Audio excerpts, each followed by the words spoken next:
Le gouverneur et le mystère de l'île Émeraude dans l'océan Indien, éloignée des cartes maritimes habituelles, se trouvait une île que l'on appelait l'île Émeraude.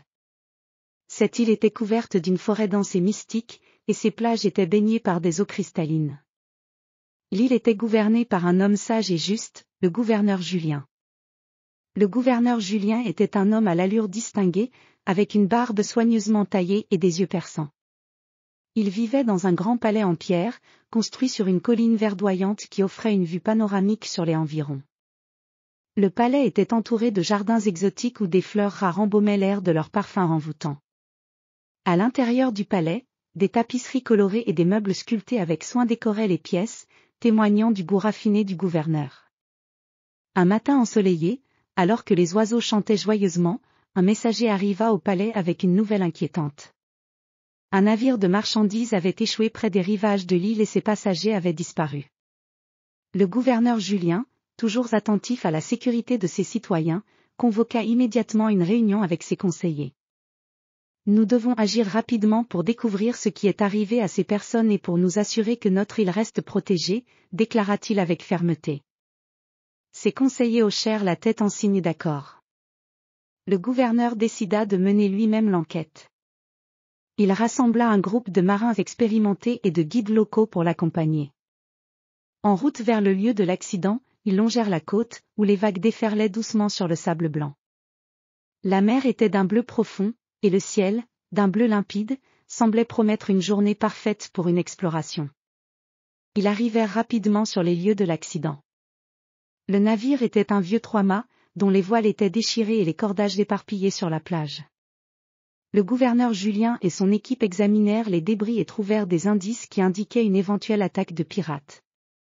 Il semble que ces pirates aient cherché à s'emparer du navire et ont probablement pris les passagers comme otages, expliqua le gouverneur, observant les restes de la cargaison éparpillés sur le sable.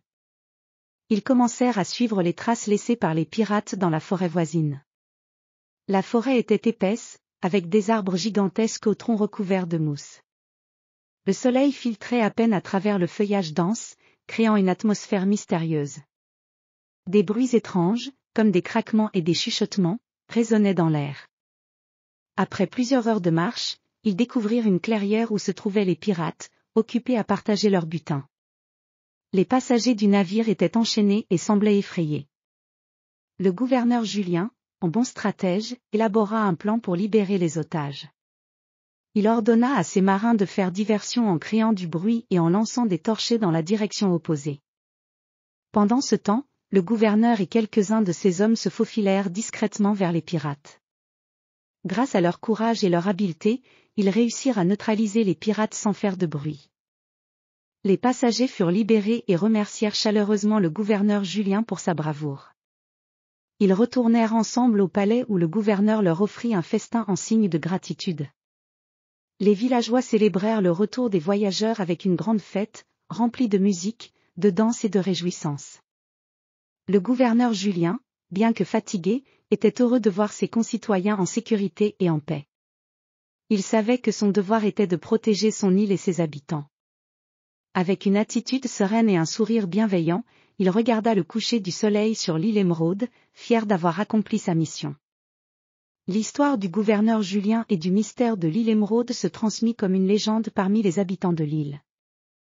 Ils se souvenaient toujours avec admiration de leur gouverneur, qui avait fait preuve d'une sagesse et d'un courage exceptionnels pour préserver la paix et la sécurité de leur précieuse île.